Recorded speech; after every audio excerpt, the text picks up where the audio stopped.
Alaikum everyone. Welcome back to our complete HTML course. आज हम HTML का एक बहुत इंटरेस्टिंग और इम्पोर्टेंट टॉपिक सीखने वाले हैं जिसका नाम है HTML images. आज के लेक्चर में हम जानेंगे कि वेबसाइट पर इमेजेस कैसे डिस्प्ले की जाती हैं, इमेज टैग क्या होता है और इमेज को सही तरीके से यूज़ करने के लिए कौन कौन से एट्रीब्यूट्स यूज़ किए जाते हैं। तो चलिए बिना किसी डिले के लेक्चर शुरू करते हैं। HTML इमेजेस क्या होती हैं? जब भी आप किसी वेबसाइट को ओपन करते हैं तो उस पर लोगोज, बैनर्स, प्रोडक्ट फोटोज या आइकन्स नज़र आते हैं। ये सब HTML इमेजेस की मदद से वेब पेज पर शो किए जाते हैं। इमेजेस वेबसाइट को सिर्फ खूबसूरत ही नहीं बनाती बल्कि इंफॉर्मेशन को समझना भी बहुत आसान कर देती है। HTML में इमेज दिखाने के लिए हम IMG टैग यूज़ करते हैं। ये एक एम्प्टी या वॉइड एलिमेंट है, यानी इस टैग का कोई क्लोजिंग टैग नहीं होता।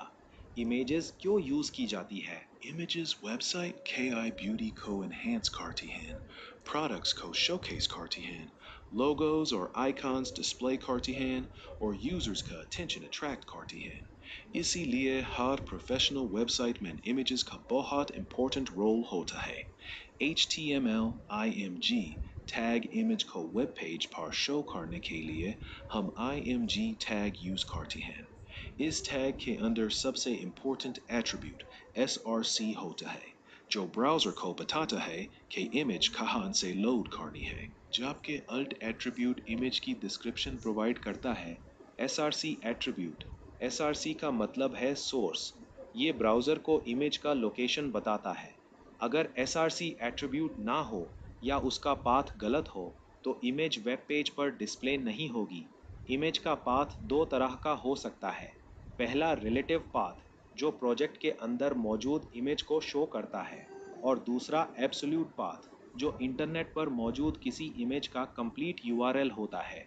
अल्ट एट्रीब्यूट, अल्ट का मतलब है ऑल्टरनेटिव टेक्स्ट। अगर किसी वजह से इमेज लोड ना हो तो ब्राउज़र इमेज की जगह आल्ट टेक्स्ट शो करता है। ये स्क्रीन रीडर्स के लिए भी हेल्पफुल होता है और वेबसाइट के SEO को इम्प्रूव करता है। इसलिए हमेशा हर इमेज के साथ मीनिंगफुल आल्ट टेक्स्ट लिखना चाहिए। विड्थ और हाइट, कभी कभी हमें इमेज का साइज कंट्रोल करना होता है। इसके लिए हम विड्थ और हाइट एट्रीब्यूट्स यूज करते हैं। विड्थ इमेज की चौड़ाई और हाइट इमेज की लंबाई सेट करती है। लेकिन हमेशा इमेज का एस्पेक्ट रेशियो मेंटेन करें ताकि इमेज स्ट्रेच या डिस्टॉर्ट ना हो।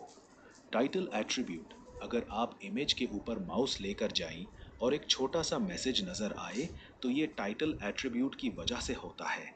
ये यूज़र को इमेज के बारे में एक्स्ट्रा इन्फॉर्मेशन प्रोवाइड करता है। इमेज एज अ लिंक, सिर्फ टेक्स्ट ही नहीं इमेजेस को भी क्लिकेबल बनाया जा सकता है।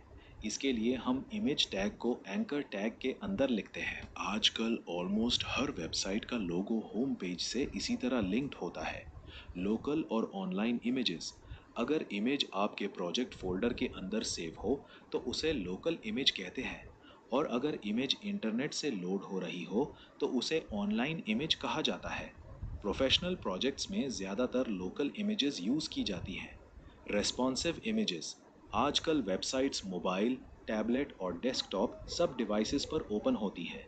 इसलिए इमेजेस को रेस्पॉन्सिव बनाना बहुत ज़रूरी है। CSS की मदद से हम इमेज को इस तरह सेट कर सकते हैं कि वो हर स्क्रीन साइज के मुताबिक ऑटोमेटिकली एडजस्ट हो जाए। आज हमने सीखा कि HTML में इमेजेस दिखाने के लिए IMG टैग यूज़ होता है और ये एक एम्प्टी एलिमेंट है।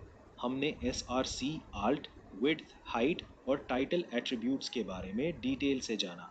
इसके साथ ही हमने लोकल और online images, image as a link और रिस्पॉन्सिव इमेजेस का कॉन्सेप्ट भी समझा। इन तमाम कॉन्सेप्ट्स की प्रैक्टिस ज़रूर करें क्योंकि इमेजेस हर वेबसाइट का बहुत इम्पोर्टेंट हिस्सा होती हैं।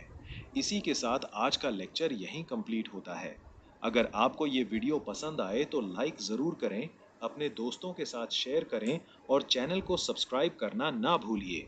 मैं आपसे मिलूंगी डे 14 में एक नए और इंटरेस्टिंग HTML टॉपिक के साथ। Happy coding!